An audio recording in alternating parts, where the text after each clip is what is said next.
In this video, I'm heading into the Australian high country for a 4-day survival challenge on a remote secluded river. I'm carrying no shelter on me and will have to create something from the resources in the bush around me. I'm only carrying primitive fire lighting tools to be able to create a fire for warmth at night. My food is limited and I will need to rely on the bush tucker I can find around me to keep the hunger away. And I also bring my gold pan with me to do a spot of prospecting, inspired by the bush hermits who wandered into these river valleys looking for their fortune in gold. I want to discover the history of this area and learn from the old timers who walked before me, while seeing if I can get by in the harsh elements with only the limited gear I have on me.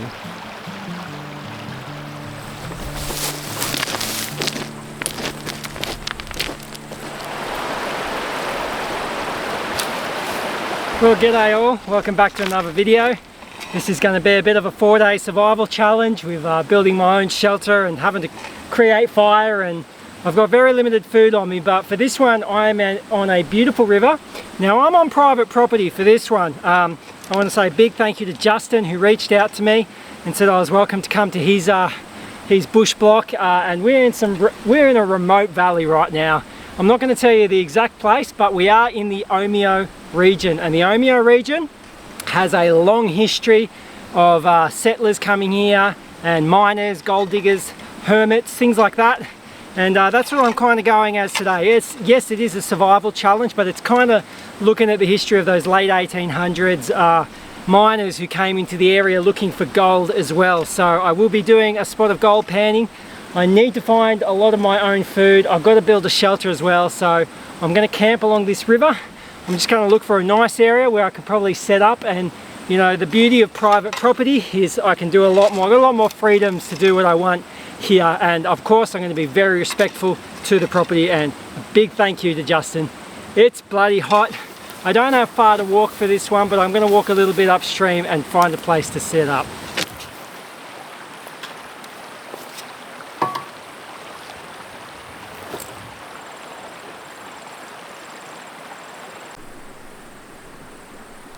As you can see here, the grass is a lot shorter. Good for me, because that means the snakes are not going to be around so much in this area. It's also good for if I do a little fire here, less chance of it spreading. I will clear the area and make a little fire pit, so it's a lot safer than what it is right now. But I think I could build a little shelter right here, and this is where I'm going to hunker down for the next 3 nights, I think. What a beautiful spot on this river. Beautiful place for fishing. Hopefully a good spot for a bit of gold panning. It is hot. It's like 28 degrees, I think, or almost 30 degrees. So I am sweating. Before I even start building this shelter, I'm going for a dip.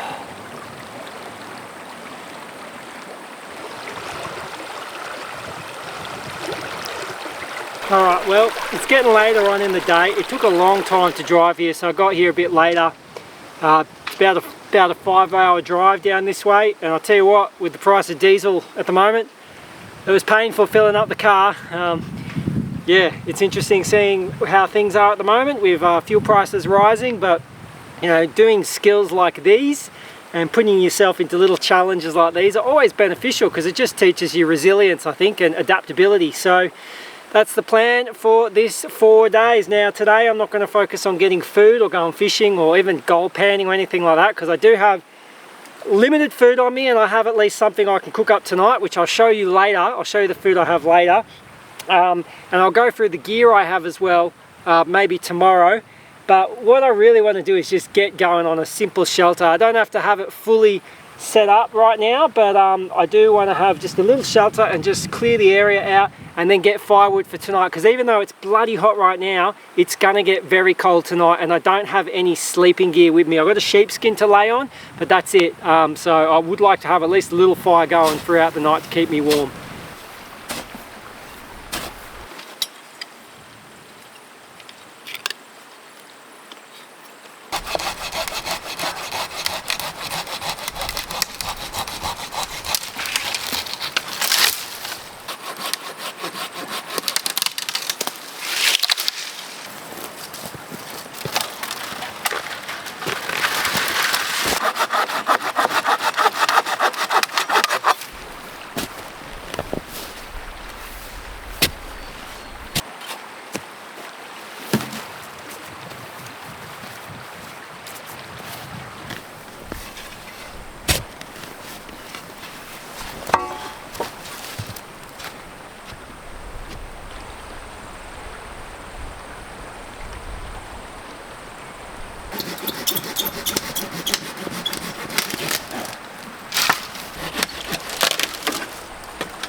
Now, we're not expecting rain while I'm here on this trip, maybe a little drizzle or two, so I'm not too stressed about making it really waterproof.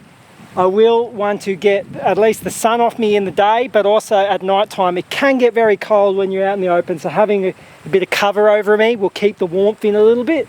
So, I mean, there's a lot of gums here, but when I drove in, I did see a lot of black wattle. A lot of young black wattle. I reckon that'll be really good as a bit of a thatching. So that's what I'm going to do now. I'm going to try and thatch it up. Okay, this here is black wattle, and I think this stuff, I could get a heap of this, and I reckon that could be really good for some thatching. There's so much of it here that I could take down so many of these little young saplings, and you won't notice any difference in the environment, just again because I'm trying to tread lightly here. And the good thing about these saplings is they are so quick to grow. I mean, this can shoot up within 6 months. So they come up very fast, the black wattle. So I'm not worried about making an impact.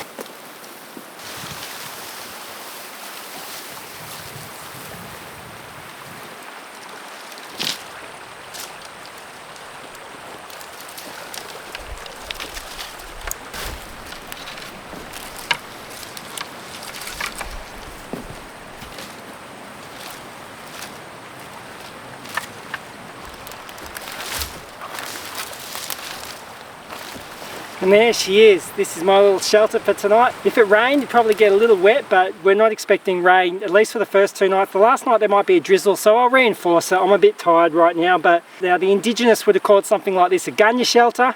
Europeans might have called it a humpy. And basically, the indigenous would set up quick little shelters like this.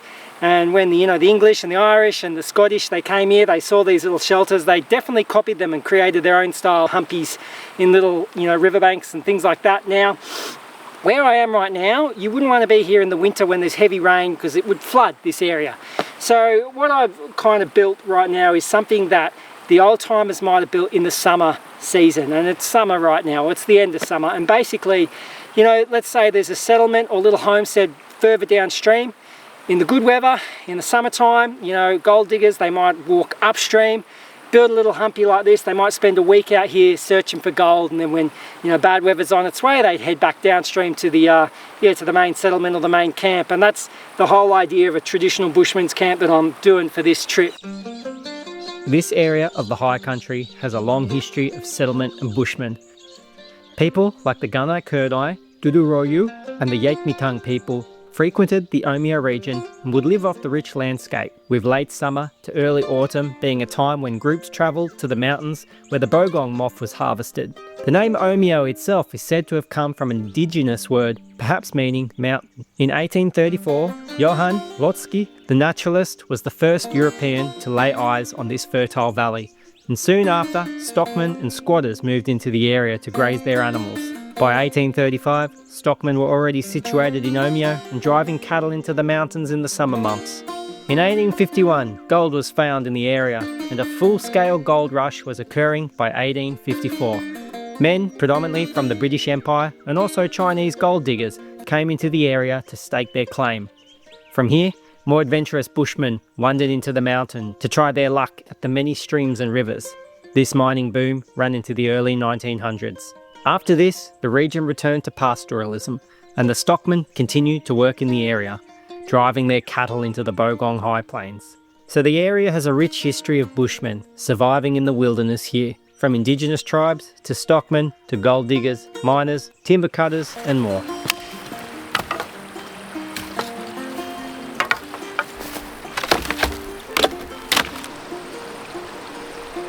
So let me show you what I've got for eating on this trip. 1 rabbit shot on my farm. Thanks for that, Wally. And this meat, I'm gonna have to cook this up tonight because it's gonna go bad pretty quickly. I took it out of the freezer this morning, but let's say I got a rabbit on the way here, walking down to the river. I trapped a rabbit. So this is pretty much all really the only food I have for this trip, this meat here. And so I'm going to cook this fully up tonight. I'll do that later though. Then, 1 onion. I've brought along 1 onion with me. Bit of flavouring, and if I catch a trout I can mix it with that, and if I don't catch a trout then I can eat onion stew. Salt. I've got a whole heap of salt, and then I've got a bunch of honeycomb there. That's it for 4 days. So not a lot. I mean, definitely something. I mean, I'll get by quite fine. But yeah, not a lot. It's time to make fire. Now, for fire, I do have a flint and steel. I do have some cloth in a tin, but the cloth is not charred, which means to get a spark onto the cloth is very, very difficult. But what I'm going to try and do is get a fire going today with my bow drill setup. Now this is cypress pine, and then once I've got a fire going with this, I can basically char my cloth in my tin, and for the rest of the trip it's going to be very easy to make fire with the flint and steel. But I have to get fire going first with the bow drill. Now, I don't have a bearing block that I brought with me. I forgot to bring it, because usually I use my R&N blades, which the Swagsman Companion, which it has that in it. So what I'm looking for is, you know, smooth pebbles. Sometimes these are really good at having indentures in it that you can use. Oh, look at that. Something like that. I should be able to use that as a bearing block. It's pretty good. Now usually I use paracord, but because I'm trying to do this whole natural fibers, traditional material stuff they would have actually had, I'm going with cotton rope. It doesn't work as good, but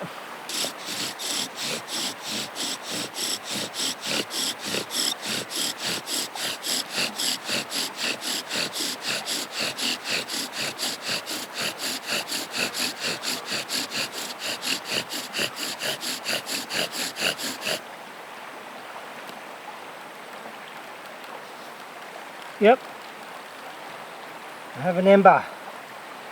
Beautiful. Okay, I'm just going to let that sit and grow. So we've got an ember there. Okay, stringy bark is much better for this, but hopefully I'll be able to get it in this.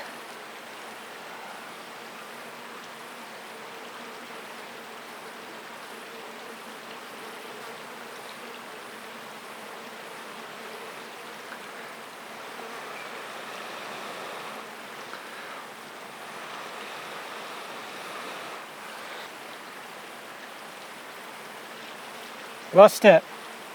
Alright, I'm going to try again. Okay, I'm just going to try again. Hopefully I can get it. Okay. Easy does it.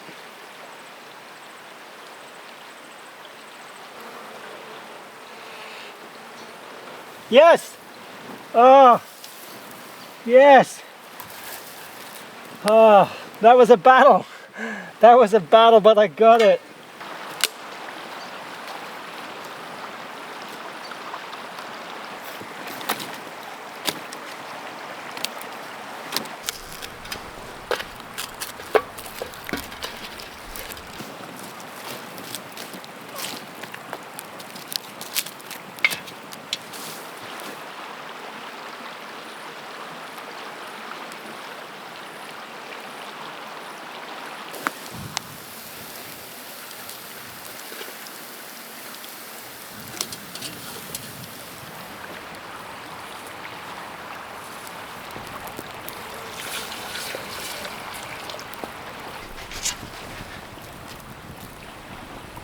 Let's see how she tastes.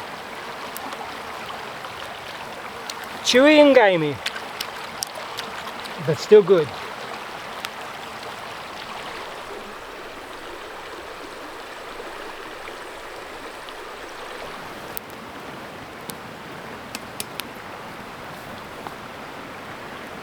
It's my rabbit soup.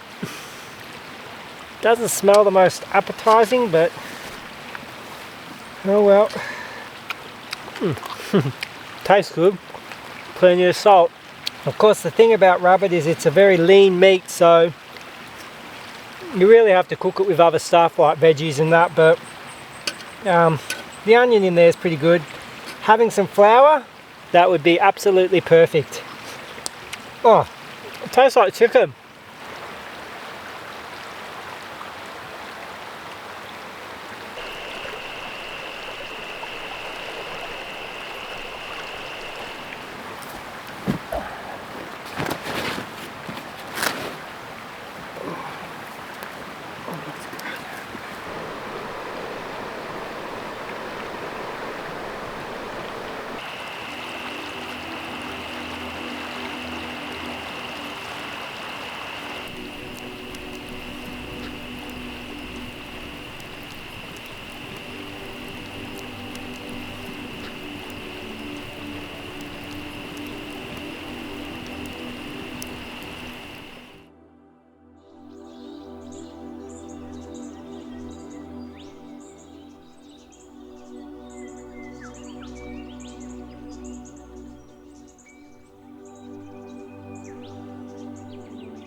Oh, but yeah, not a bad night.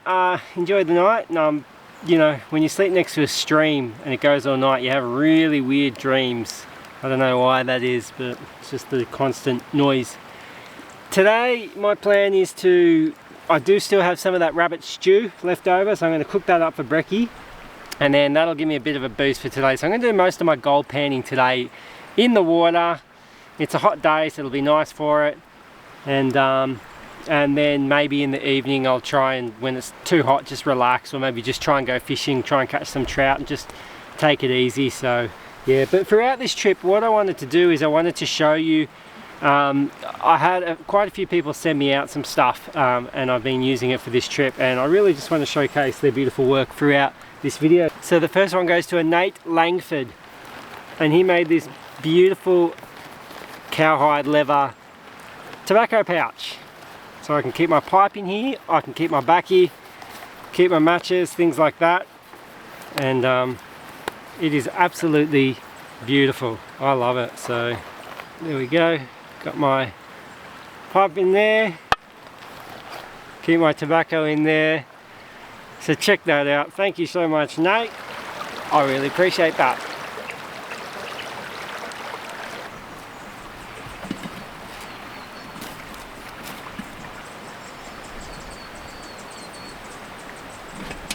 Last of the rabbit stew. Now, it was quite cold last night, so the rabbit stew would have kept fine.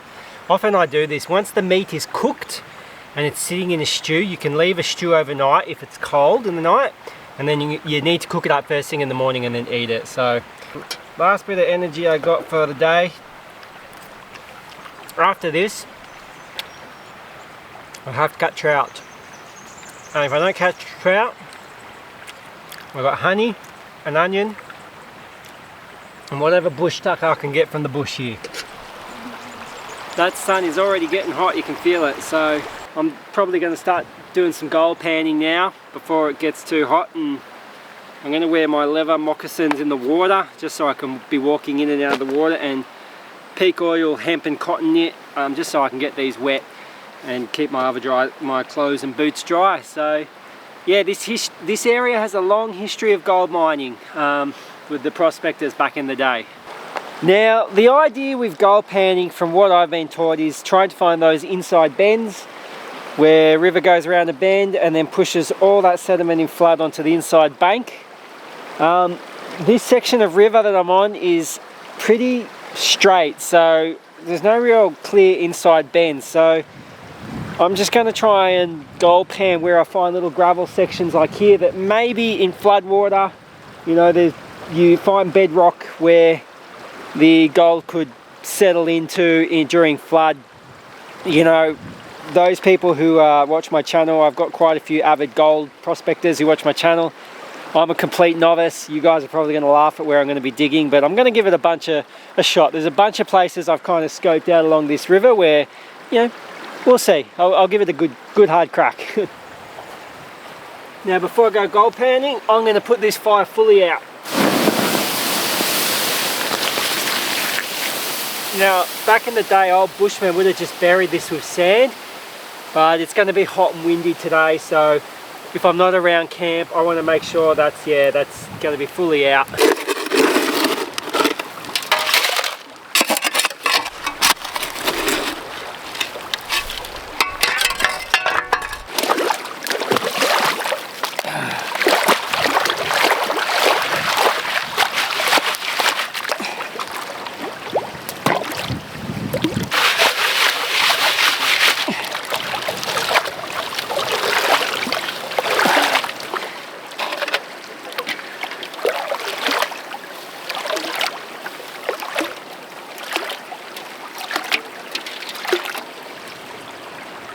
Oh yeah, another little flake of gold.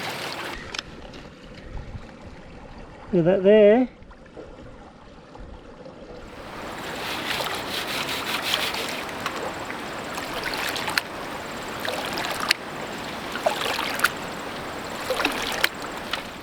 There we go. A few little specks there. So that's the hole I've been digging. As you can see, right next to camp. And the reason I chose this is because there's some bedrock, big rocks here. And I'm thinking if it flooded, you might get gold that might get caught up in this section here. So definitely found some gold, which I'm happy without that. But I'm going to head further downstream to where it looks like could be a bit of an inside bend where I might be able to get some more stuff.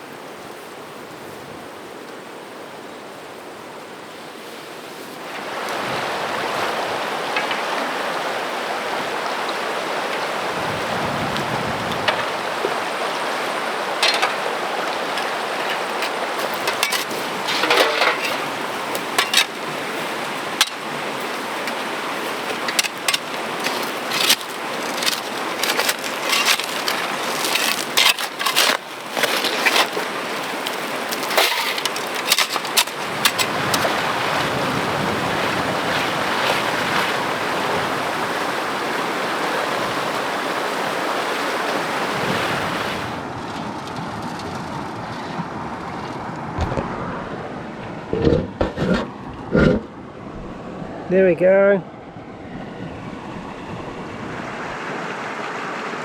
Don't want to lose that.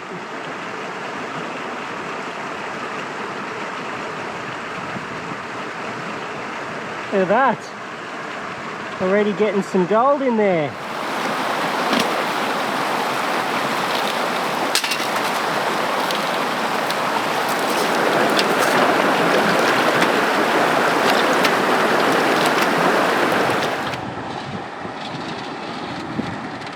There we go. That's a good piece.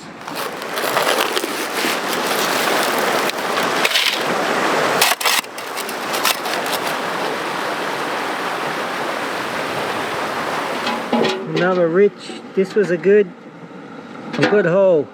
Flake here, little flake. They're actually big enough to pick up with my fingers, so that's a good haul there.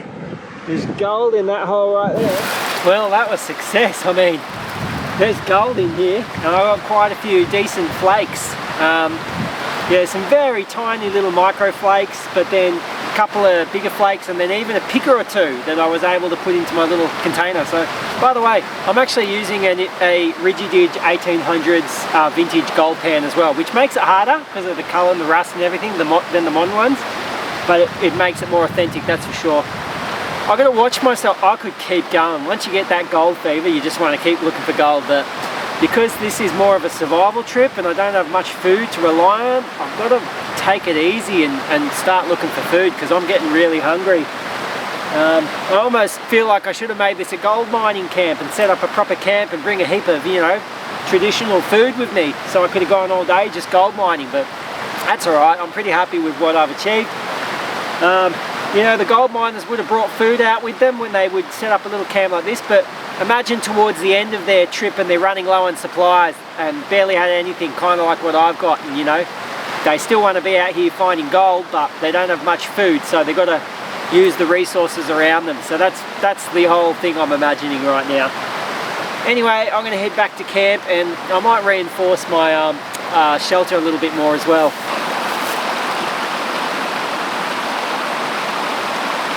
Now, although blackberries are a terrible invasive species, the fact that it's coming to the end of summer, there is a lot of right ones out right now, so look at that.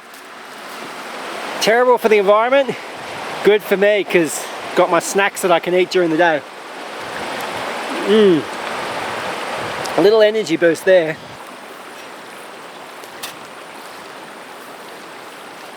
So I thought I'd just share a bunch of stuff that I also got from a fella named Cole, who sent me out a bunch of real old school gear. So I got an old plate here, which I was eating off last night, which is really good.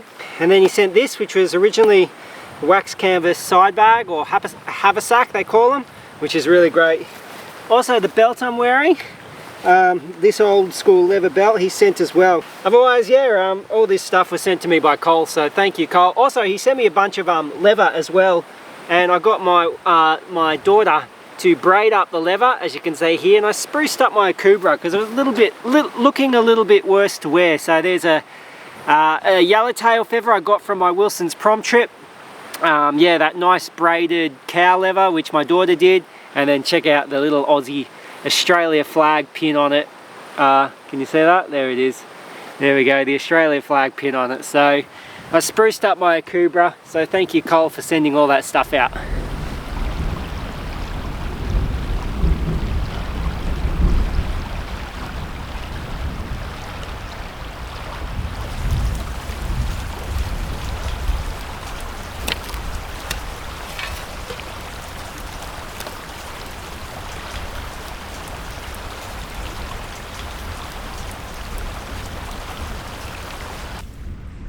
It's gone down to a drizzle, but okay, before I get food, operation to tonight is to fortify this, really fortify this sheltering, because if it rains like that during the night, yeah, I don't want that.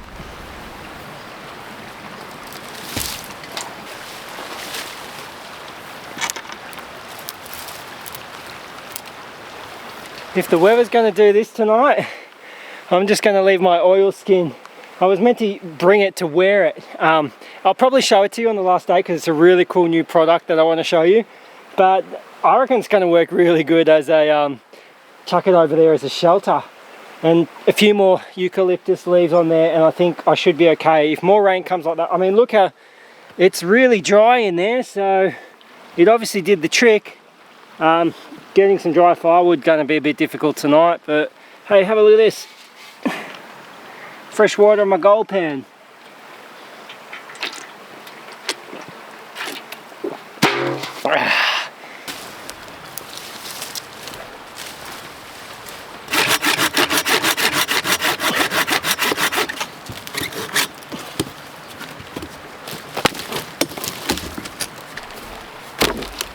Okay, it's getting on in the day, and I will have to get a fire going at some point soon, but I probably have enough wood for now. I've collected.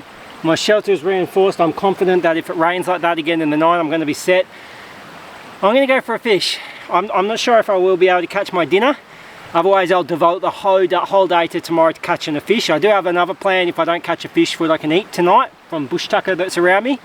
But I wanted to show you this vintage rod that I picked up. I got it from Marketplace, so I'm always scanning Marketplace for vintage stuff, but it's a cane rod. So this is originally what rods were used from the mid 1800s they started, and the late 1800s they started using the cane rods. They were quite popular. Obviously they didn't have this line, the monofilament line, but yeah, I've got a little cork there as a floater because they would have had a cork. Now what's cool is the reel. This is a genuine reel as well, vintage reel. Now this is Bakelite, which is early 1900s when that first came in, but yeah, this is a pretty vintage rod, so I thought I'd take this out for a trout fish, and I'll be bait fishing for this one, so I'm gonna look under some rocks and see if I can find some bait. I'm looking for little crickets and little things like that, and maybe mud-eye. I know that trout like to eat mud-eye as well, so I'm gonna first just look for some bait, see what I can find. Managed to find some little bugs and stuff like that, so, and this is the stuff I'm going for. This is like little mud-eye. It's a dead one, but it's just a shell, but these are really good.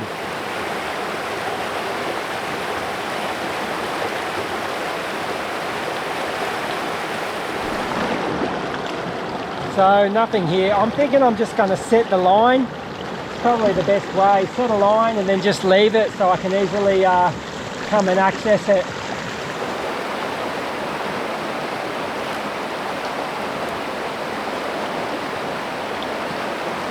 Check out all this horse poo.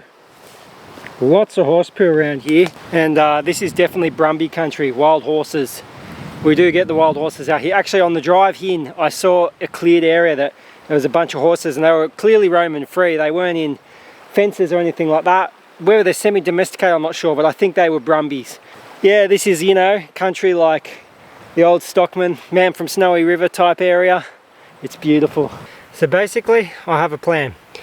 If I can't get any trout, because I'm not that hopeful, this here is Scotch thistle. Now Scotch thistle is an invasive weed. We don't like it, but apparently the young ones, like this, very much has a celery type feel to it, but you've got to obviously really get everything off. And I'll get a few of these, and if I boil them up with the onion, I'll make a bit of a soup, and I'll get a bunch of that. You can eat them raw, but I reckon I'll boil a heap of them up.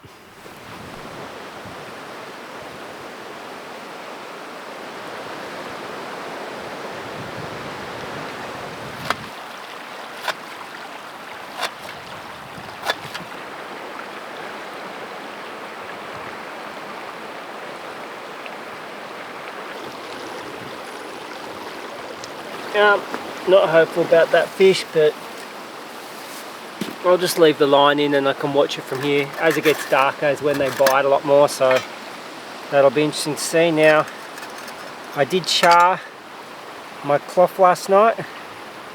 I got some beautiful charred cloth here, which is going to be a lot easier to start a fire. As simple as that.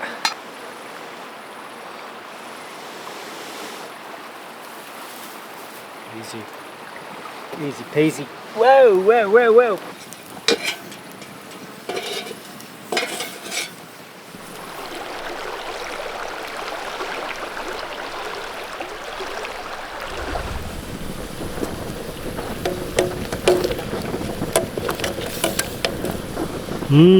Onion and Scotch thistle soup.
It's been a good day. I'm buggered. No fish. I'm going to bed.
Good morning all, another good night.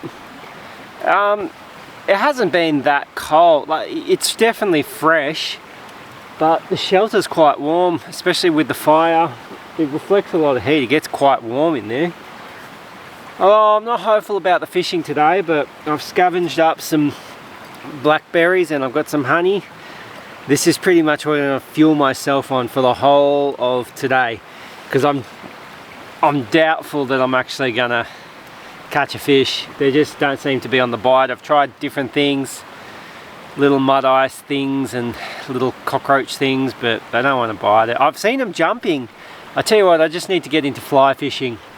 If I had a fly on me, I reckon you'd be able to get them, because you see them eating the little bugs on the surface. So maybe I can find some grasshoppers today and that might work, but if not, I've got that quarter of an onion left, and I do have, there's another bush tucker that I've just seen that I'm going to be able to use, and this is a native bush tucker instead of an introduced species, and I will show you that later tonight. I'll cook up some of that, I think, but otherwise let us have, oh man, some honey to start the day. A couple of blackberries. And here we go. Why not, just for fun, mix them up. A bit of honey and some blackberries. Oh, it's like what you'd have on cereal in the morning. Otherwise, I reckon I've got the whole day ahead of me and I'm feeling good, so I think I'm going to just go gold panning today and try and get some more gold, I guess, see what I can find.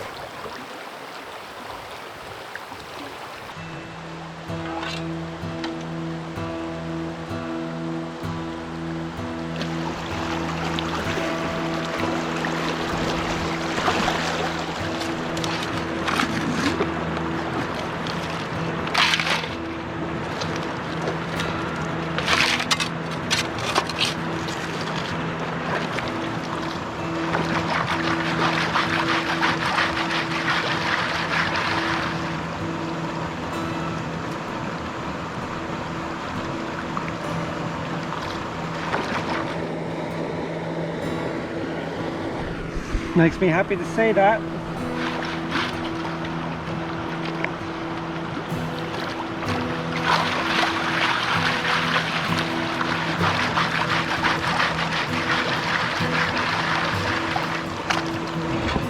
Couple of good pieces, little one there, but that's a decent sized bear.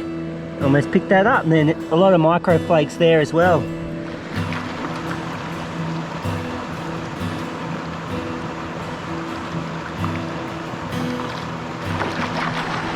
I'm getting closer, look at that. Oh, that's getting a bit bigger now, look at that. That's a proper good picker, that is. Look at that. That's a good size one.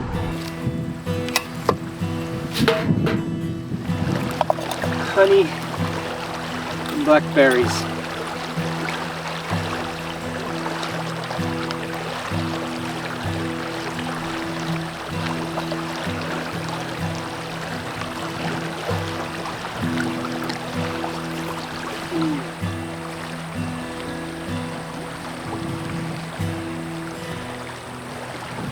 Alright, so before I go for a little wander and explore and maybe a little bit of a fish, I wanted to show you this.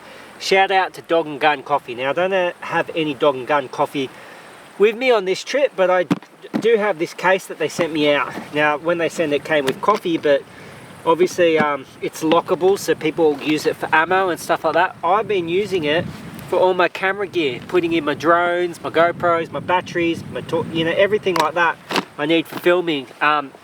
And this is perfect for these trips where I'm just kind of hunkering down in one spot instead of moving around a lot, because it's, you know, it's a bit bulky to carry, but it's fine if you're not, if you're not moving around doing a massive hike. Or maybe if I, I'm doing a boat camp in my wooden dinghy, this is just perfect for me. I can leave it out, even if it rains, all my camera gear is gonna remain perfectly dry. So yeah, shout out to Dog and Gun Coffee.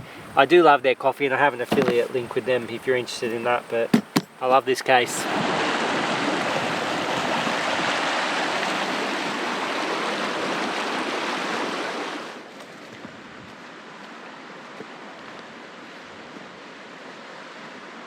The river flows through this cool canyon. So I'm going to go up and down around the other side and see what's on the other side. Might be a beautiful little oasis.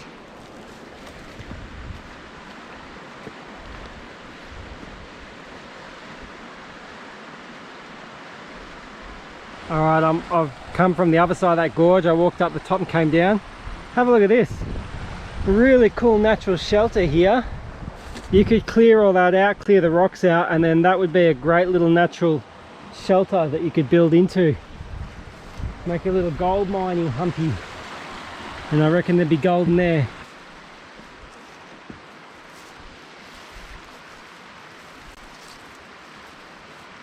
Whew, I'm tired. I'm going to collect some bush tucker that I can mix with my onion for a stew tonight, but I wanted to show you first something very special.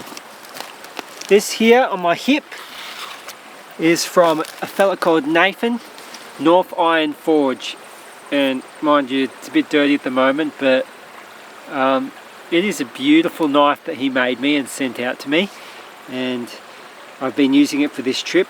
It's a fantastic handle, and you know, the sheath for it as well.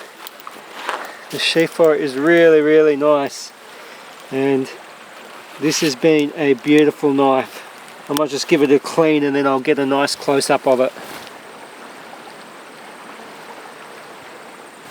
This here is Lamandra.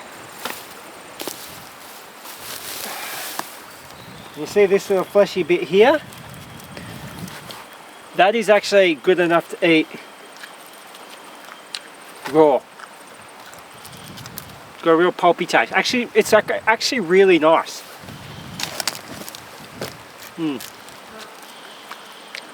So anyway, I'm going to go collect a bunch of this, and then I'll chop them up, and I'll cook them up with the onion tonight, and it'll be really nice.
taste one of the lamangers.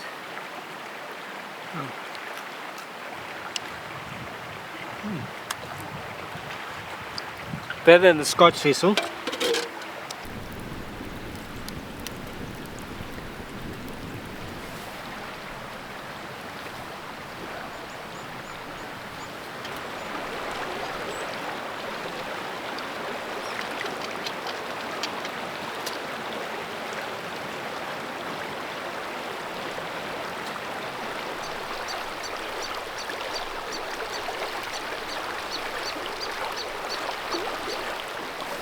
Alright, it's getting dark now, so this is when the trout are going to be on the bite. So I'm going to go where I saw them jumping last night with my last grasshopper I've got in here, and let's see if I can get this. Let's see if I can get a fish.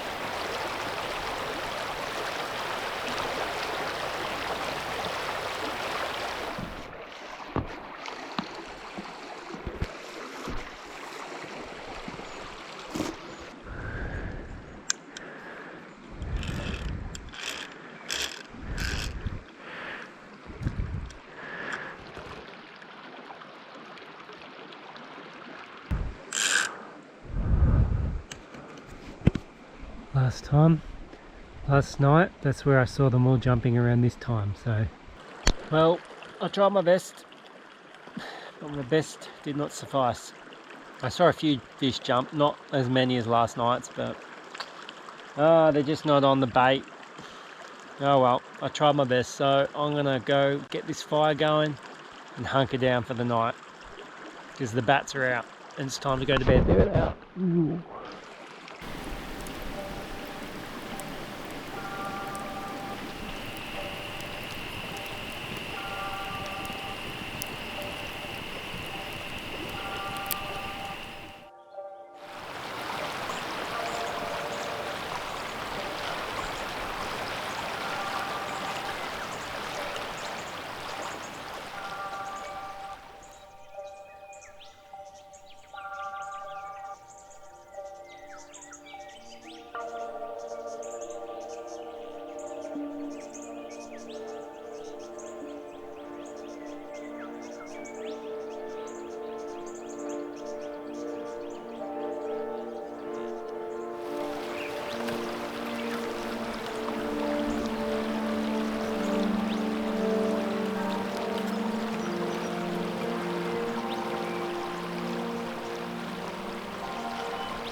Another rough night.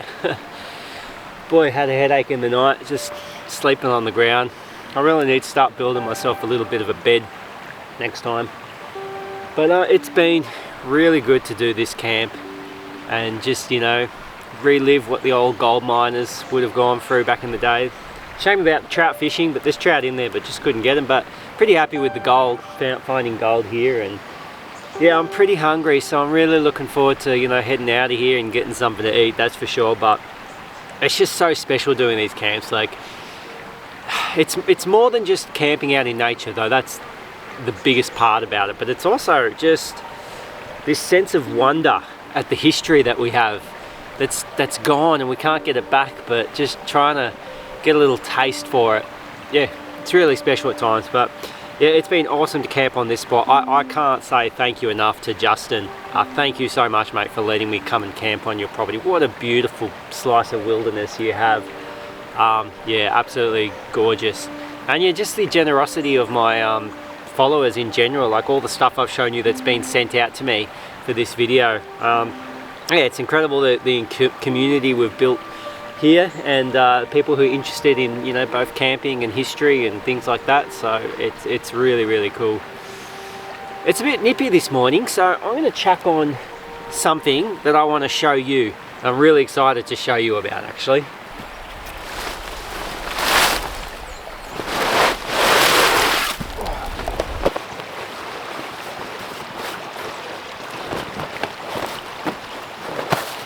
The wax has gone a bit hard, I think, from the fire, but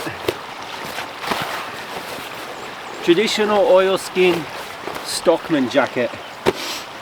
And I've sneak peeked this in a previous video, and I'm going to be doing a video very soon going into more detail about this, but it's basically a collaboration with someone called the Black Spur, and be at the bush ranger patch there, and I'll be explaining to you very soon where you can get your hands on one of these traditional oilskin. This is what the old fellas used to wear back in the day, so it's nice because I was a bit chilly this morning. It feels good.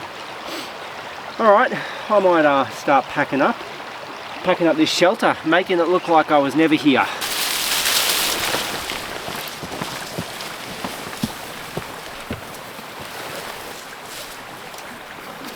You learn something new every time you do things like this.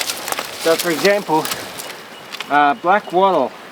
I noticed that after a few days the leaves, once it's been cut down, the leaves, you just a slight tap on it and the leaves just fall and flicker all over yourself. So I was getting all this over myself in the night when I'd bump the shelter. So probably stick to eucalyptus next time. The black wattle was good at the start, and but yeah, it definitely got a little bit messy towards the end there.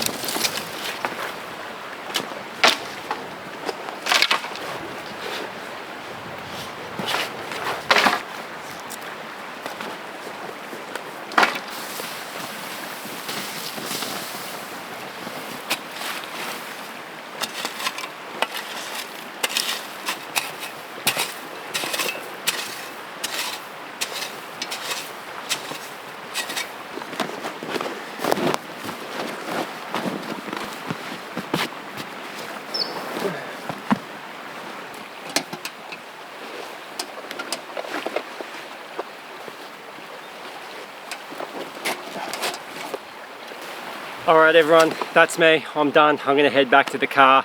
I hope you've enjoyed this video. I've got plenty more videos coming this year about Australian history and getting out in the wilderness and doing survival camps and things like that. I really hope you've enjoyed this video. If you haven't subscribed, please subscribe. By the way, you can also follow me on Instagram, where I often put up little updates, little life updates and things like that on there as well. I just want to say a big thank you to my supporters, to everyone who watches the channel, especially my YouTube members and especially my Patreon members. Thank you so much for supporting this channel and making these videos a possibility. I really appreciate it. I'm going to head out and probably pick a few blackberries on the way out as well.